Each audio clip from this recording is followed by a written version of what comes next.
배우자나 부모님이 돌아가시면 그동안 쌓아온 국민연금은 사라지나요? 라는 질문을 정말 많이 받습니다. 결론부터 먼저 드리면 대부분의 경우 사라지지 않습니다. 조건을 충족하면 유족연금으로 이어져 남은 가족의 생활을 돕습니다.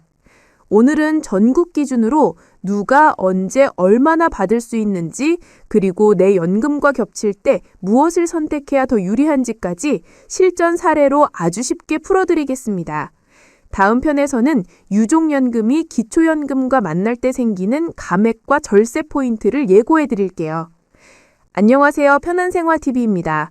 이번 내용은 국민연금공단의 공식 안내와 법 조항을 기준으로 설명합니다. 유족연금의 자격, 금액 산정, 중복급여 조정 규정은 공단 공식 페이지와 법령에 명확히 정리되어 있습니다. 특히 2016년 11월 30일 이후 적용된 유족연금 30% 중복 지급 규칙이 핵심입니다.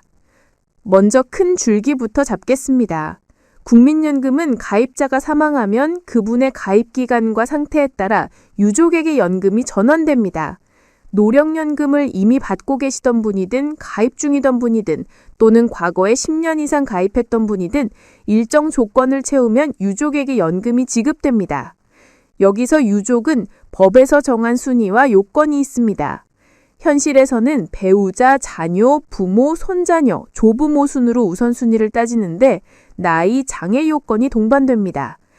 예를 들어 배우자는 사실혼도 포함되고 자녀는 원칙적으로 25세 미만이거나 중증 장애여야 합니다. 부모와 조부모는 출생연도에 따라 60세 이상부터 단계적으로 상향 적용됩니다. 핵심은 사망자에 의해 생계를 유지하던 가족이어야 한다는 점입니다. 그럼 얼마나가 가장 궁금하시죠? 유족연금은 기본연금액의 일정 비율과 부양가족 연금액을 합한 구조입니다. 가입기간이 10년 미만이면 40%, 10년 이상 20년 미만이면 50%, 20년 이상이면 60%를 기본으로 봅니다. 다만 돌아가신 분이 생전에 노령연금을 받고 계셨다면 유족연금은 그분이 받던 노령연금액을 넘을 수 없습니다. 이 규칙은 계산기 돌리기 전에 꼭 머리에 넣어두셔야 합니다. 실무에서 가장 헷갈리는 대목이 내 연금과 유족연금이 같이 생기는 경우입니다. 예를 들어 내가 내 노령연금을 받을 나이가 되었고 동시에 배우자가 먼저 세상을 떠나 유족연금도 생겼다면 둘 다 100%로 받는 구조가 아닙니다. 법에는 중복급여 조정이 있어서 한 가지를 선택해야 하고 선택하지 않은 쪽이 유족연금이라면 그 유족연금의 30%를 추가로 얹어줍니다. 쉽게 말해 내 노령연금 더하기 배우자 유족연금의 30%, 이거나 배우자 유족연금 100% 중 더 유리한 한 가지를 고르는 방식입니다. 이 30% 규칙은 2016년 11월 30일부터 적용돼 현재까지 유지되고 있습니다. 제도 변경 논의가 간간히 지사로 나오지만 2025년 10월 4일 기준으로 확정 시행된 상향은 없습니다. 선택은 금액 비교로 깔끔히 정리하면 됩니다. 여기서 오해를 꼭 풀고 가겠습니다. 부부가 둘 다 오래 부었는데 한 사람이 세상을 떠나면 남은 사람은 무조건 자기 연금을 못 받는다가 아닙니다. 선택 구조일 뿐이고 유리한 쪽을 고르면 됩니다. 특히 내 요령연금이 꽤 되는 분이라면 내 노령연금에 유족연금의 30%를 얻는 쪽이, 반대로 고인이 남기신 유족연금이 훨씬 크다면 유족연금 100%를 택하는 쪽이 보통 유리합니다. 이 비교가 바로 가계 현금 흐름을 바꾸는 한 줄 공식입니다. 또 하나, 배우자 요건과 잠시 정지 규정도 현실에서 큰 변수입니다. 배우자가 유족연금 수급권을 얻으면 발생 시점부터 3년간은 소득과 관계없이 지급됩니다. 다만 3년이 지난 뒤에는 나이 소득 조건에 따라 55세가 될 때까지 지급 정지가 적용될 수 있고 장애나 미성년 자녀 생계 유지 등의 예외 사유가 있으면 정지하지 않습니다. 출생연도별로 정지 해제 연령 상향표도 있으니 해당 세대는 숫자를 한 번 더 확인해 주세요. 소득 있는 업무의 기준금액 산정 방식도 공단이 매년 고시합니다. 올해 기준액도 공식 페이지에 제시되어 있으니 근로 사업소득이 있는 분들은 이 기준을 반드시 체크하세요. 청구와 시효도 중요합니다. 유족연금은 권리가 생긴 날부터 5년 안에 청구해야 하고 만약 뒤늦게 청구하면 최근 5년분까지만 소급됩니다. 그래서 장례 절차가 마무리되는 시점에 가족관계 서류와 사망진단서, 수급권자 본인 신분증과 계좌 정보를 갖추어 공단 지사에 바로 접수하는 것이 안전합니다. 우편 접수도 가능합니다. 이제 생활에 바로 쓰는 개인화 시나리오로 감을 잡아보겠습니다. 첫 번째, 전업으로 오래 가게를 돌보신 배우자 A님 사례입니다. 고인이 22년 가입했고 생전에 노령연금 월 110만 원을 받다가 갑자기 돌아가셨습니다. 유족연금의 기본 틀은 60%이지만 생전에 받던 노령연금 금액을 넘지 못한다는 제한이 있어서 계산상 110만 원을 초과할 수 없습니다. 반면 A님 자신의 노령연금이 월 7만 원이라면 선택지는 두 가지입니다. 하나는 유족연금 110만 원을 100%로 받는 방법, 다른 하나는 내 노령연금 70만 원에 더해 유족연금의 30%를 받는 방법입니다. 만약 유족연금 산정액이 110만 원이라면 30%는 33만 원이니 합산 103만 원이 됩니다. 이 경우에는 유족연금 100%를 택하는 것이 유리하죠. 두 번째, 맞벌이였던 비님 부부입니다.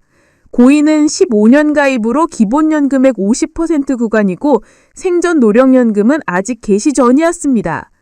비님은 보는 노령연금이 월 95만 원 수준입니다.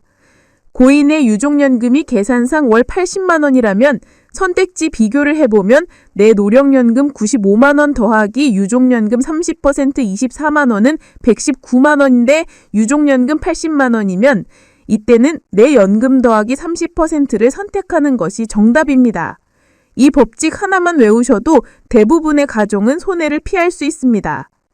세 번째, 자녀 부모가 유족이 되는 경우입니다. 미성년 자녀나 중증 장애 자녀, 일정 연령 이상의 부모, 조부모도 법이 정한 조건을 충족하면 유족연금을 받을 수 있습니다. 다만 동순위가 여러 명이면 나누어 지급하고 자녀가 나이 요건을 넘으면 권리가 소멸합니다. 자녀, 손자녀가 연령 도달로 권리가 끝나는데 지금까지 받은 유족연금 총액이 사망 일시금보다 작으면 차액 보상 제도로 메워주는 장치도 있습니다. 가족 구성에 따라 수급 순서와 기간이 크게 달라지니 꼭 공단 안내에 연령 장애 요건표를 확인하고 청구 대표자를 정해 신속히 접수하세요. 현장에서 많이 나오는 오해도 정리하겠습니다.